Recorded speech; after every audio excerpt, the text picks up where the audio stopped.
시선집중 3부의 문을 열겠습니다. 전공의들이 의료 현장을 이탈한 지 오늘로 꼭 3개월이 됐습니다. 정부는 전공의들이 내년도 전문의 자격을 취득하기 위해서는 오늘까지 복귀해야 한다 이렇게 강조를 하고 있는데요. 여기에 지난주 법원이 의대 정원 2,000명 증원 문제에 대해서 정부의 손을 들어준 만큼 의료계의 대응에 관심을 모으고 있습니다. 그래서 이분을 스튜디오로 모셨는데요. 이야기 나눠보겠습니다. 대한의사협회 임현택 회장 모셨습니다. 어서 오세요. 안녕하세요. 네. 일단 가장 궁금한 게 전공의들 움직임인데요. 네. 일주일 만에 현장에서 근무하는 전공의 숫자가 한 20명 정도 늘었다 이런 소식도 있던데 의협에서는 어떻게 파악하고 있습니까? 이 숫자가 오히려 전공의들의 입장이 단호하다라는 것을 정부가 확인해 줬다라고 저희는 생각을 하고요. 네. 현장에서 보는 분위기는 전공의들 그 입장이 전과 전혀 변함이 없고 같이 싸우고 있는 학생들의 입장은 오히려 더 강경한 걸로 알고 있습니다. 의대생들. 네. 그러면 지금 전공의들 같은 경우는 오늘이 복귀 시한이잖아요. 네. 뭐 시한이 됐다고 해서 뭐 대거 복귀하는 이런 일은 없을 것이다 이렇게 예. 지금 말씀하시는 거고요. 예, 전혀 없을 거라고 생각합니다. 아이고, 자 그러면 현실적으로 아마 이달 말이 되면 내년도 그 대학 모집 요강이 확정되지 않겠습니까? 네. 그러면 되돌릴 수가 없는 거 아니겠어요? 왜냐하면 또 입시생들 혼란 문제도 있기 때문에. 네. 그러면 어떻게 해야 되는 겁니까? 그런 문제가 있기 때문에 저희가 그 정부 측에도 네. 제가 윤석열 대통령 기자회견 다음 날 의협에서는 뭐라고 이제 입장을 냈냐면 서로 평행선을 달리는 거는 더 이상 그 국민들 환자들에게 그 피해가 너무 크다. 네. 이제 좀 대화를 해보자. 제로 2,000을 주장하지 말고 백지화 상태에서 대화를 하자라고 네. 얘기를 했는데 답이 없는 상태입니다. 그래요. 그러면 의사협회 입장도 역시 일단은 대화의 그러니까 선결 조건은 백지화 이런 거고요. 정리를 하자면. 예. 그런데 찬반을 떠나서 현실 요인을 종합을 해서 정부 입장을 헤아려 보면 이미 법원에서 사실상 정부의 손까지 들어준 마당에 후퇴할 이유는 없다. 그다음에 했어도 안 된다. 이렇게 생각하지 않겠습니까?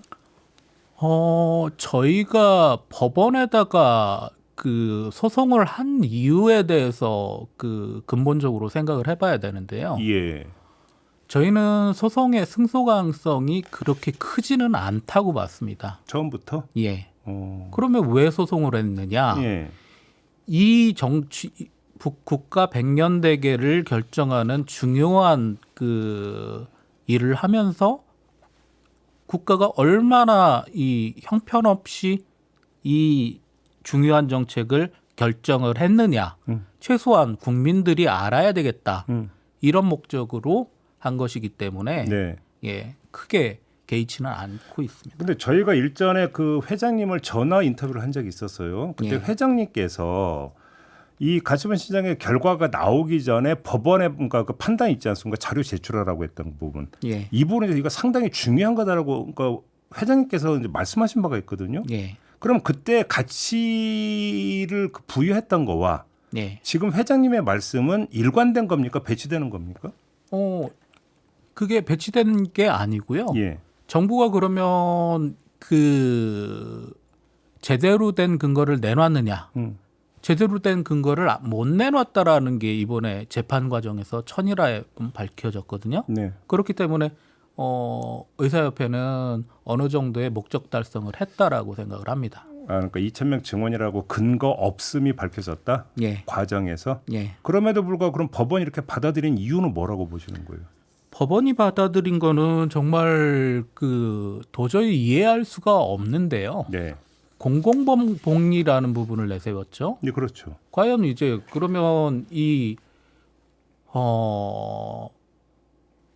피고 측의 승소를 한 판결을 내리는 게 공공복리에 해당되느냐? 네. 그렇지 않죠. 오히려 다 의료 시스템을 적어도 예과 1학년부터 레지던트 4년 차까지 완전히 대략 한 11년간의 의료 시스템을 망가뜨리는 판결을 한 거거든요. 네. 재판부가. 예. 이제 다음 달이나 그 다음 달 되면 그 대학병원들 무너지고 몇십 년간 이루었던 우리나라 의료 체계가 철저히 붕괴가 될 텐데 이게 과연 공공복리에 부합하느냐의 문제가 있습니다.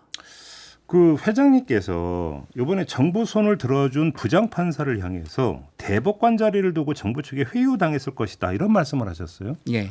근거를 갖고 하신 말씀이실까요? 저희가 듣는 얘기가 여러 가지가 있습니다. 예.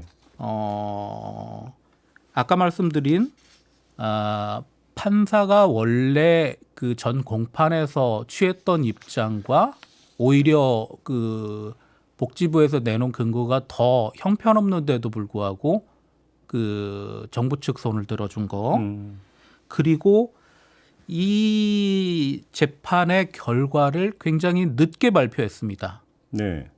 그날 그 오후 5시 30분경에 발표를 했는데요. 통상 그렇게 발표하는 거는 정상적이지가 않습니다. 네. 대개는 오전 10시에 발표를 하든지 오후 2시경에 발표를 하지 이렇게 늦게 발표를 한다는 것은 뭔가 비정상적인 근거가 있다라는 거고요. 그리고 제가 어제 들은 근거로는 상당히 여러 압력이 있었다라고 들었습니다. 어디로부터 압력이 있었다라는 얘기입니까? 용산으로부터라는 말씀이신가요? 그 부분을 제가 이 자리에서 말씀드리기는 어려운데 예. 재판부가 분명히 이제 압박을 받을 수 있는